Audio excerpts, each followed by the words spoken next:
Kita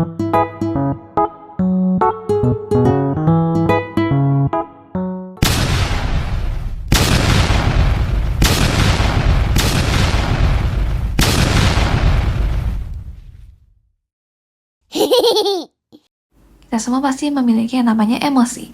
Emosi seperti marah, kecewa, malu, sedih, dan lain-lain.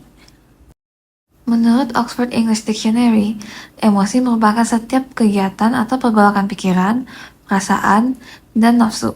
Sedangkan menurut Goleman, emosi adalah setiap keadaan biologis dan psikologis serta serangkaian kecenderungan untuk bertindak. Emosi juga meliputi pengalaman sadar, reaksi tubuh, dan ekspresi nyata. Jadi, teori emosi ini dibagi menjadi dua perspektif. Yang pertama, perspektif biologis atau fisiologis. Perspektif ini melihat emosi sebagai hasil reaksi tubuh, khususnya sistem saraf. Teori yang pertama dalam perspektif fisiologis adalah James Lange Theory, di mana emosi muncul setelah reaksi tubuh. Misalnya, kita merasa takut karena kita gemetar. Teori yang kedua adalah Cannon-Bard Theory, di mana emosi dan reaksi tubuh terjadi secara bersamaan, diproses di otak khususnya talamus.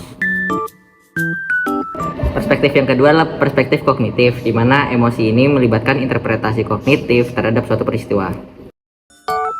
Teori yang pertama adalah Schachter-Singer two-factor theory, di mana emosi adalah hasil dari arousal fisiologis atau reaksi tubuh dan interpretasi kognitif terhadap reaksi tersebut.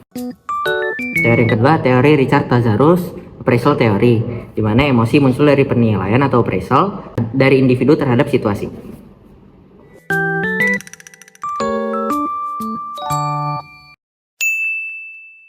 Pertama, emosi memainkan peran penting dalam kehidupan manusia. Sebagai bagian dari sisi kemanusiaan individu, kemampuan merasakan emosi membuat manusia menjadi lebih unik dan berbeda dari satu sama lain. Yang kedua, emosi membuat hidup berharga. Emosi membuat hidup lebih berharga dan bermakna. Hal ini memungkinkan kita untuk menikmati momen-momen indah dan mengatasi tantangan dalam hidup menjadi lebih mudah. Ketiga, merespon secara fleksibel. Emosi juga membantu kita untuk merespon secara fleksibel pada lingkungan sekitar. Dengan merasakan emosi, kita dapat menyesuaikan diri dengan situasi dan kondisi yang berbeda-beda. Keempat, membantu interpersonal relationship. Emosi membantu kita dalam membangun dan memelihara interpersonal relationship. Dengan merasakan emosi, kita dapat memahami dan merespon kebutuhan dan perasaan orang lain, sehingga kita dapat membangun hubungan yang lebih harmonis dan bermakna.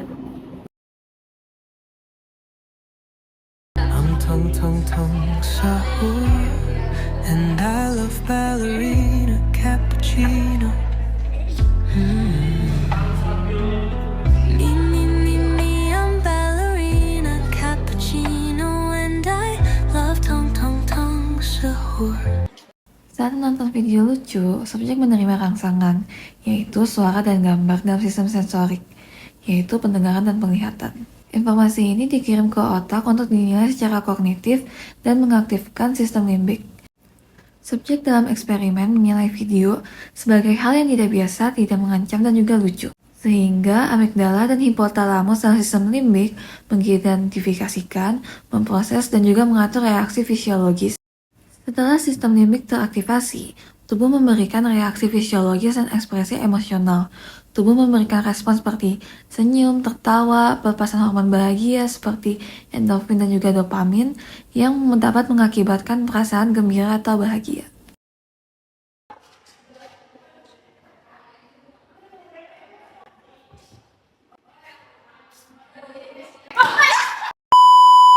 They ask you how you are, you just have to say that you're fine when you're not really fine, but you just can't get into it because they would never understand.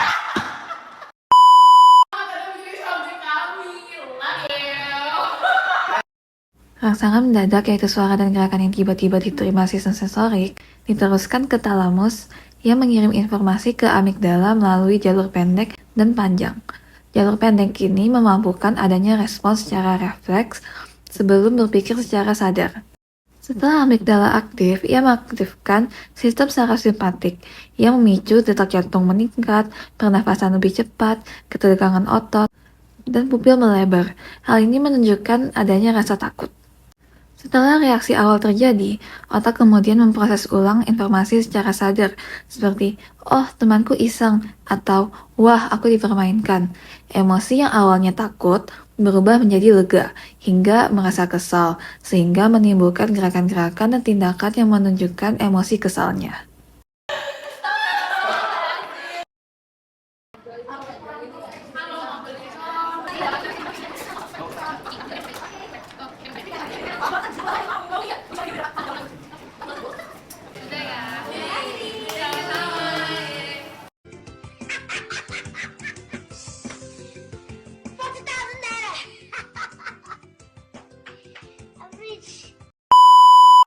Penjual menerima stimulus ketika terjadi pembelian, yaitu dengan melihat dan mendengar pelanggan membeli dan juga ketika menerima uang. Dan kemudian stimulus itu dikirim ke otak untuk dinilai secara kognitif. Otak menilai situasi sebagai hal yang positif, di mana harapan terpenuhi dan usaha telah tervalidasi, dan kemudian melepaskan hormon dopamin yang memicu perasaan senang dan puas. Muncul juga reaksi fisiologis dan ekspresi emosi, seperti senyum, semangat berjualan yang meningkat, dan tubuh yang lebih rileks, sehingga otak dapat menyimpan pengalaman ini sebagai hal yang menyenangkan. Jadi kesimpulannya, eksperimen emosi ini menunjukkan bahwa emosi merupakan hasil interaksi antara respon fisiologis, penilaian kognitif, dan konteks lingkungan. Emosi tidak hanya dipicu oleh peristiwa, tetapi juga oleh cara orang menafsirkannya. Respon emosional dasar seperti takut atau marah bersifat universal, namun cara mengekspresikannya dapat dipengaruhi oleh budaya dan norma sosial. Emosi juga berperan penting untuk dalam mempengaruhi perilaku pengambilan keputusan dan interaksi sosial. Selain itu, ekspresi fisik seperti senyuman dapat memperkuat atau bahkan membentuk emosi yang dirasakan. Sekian dari kelompok 7. Terima kasih.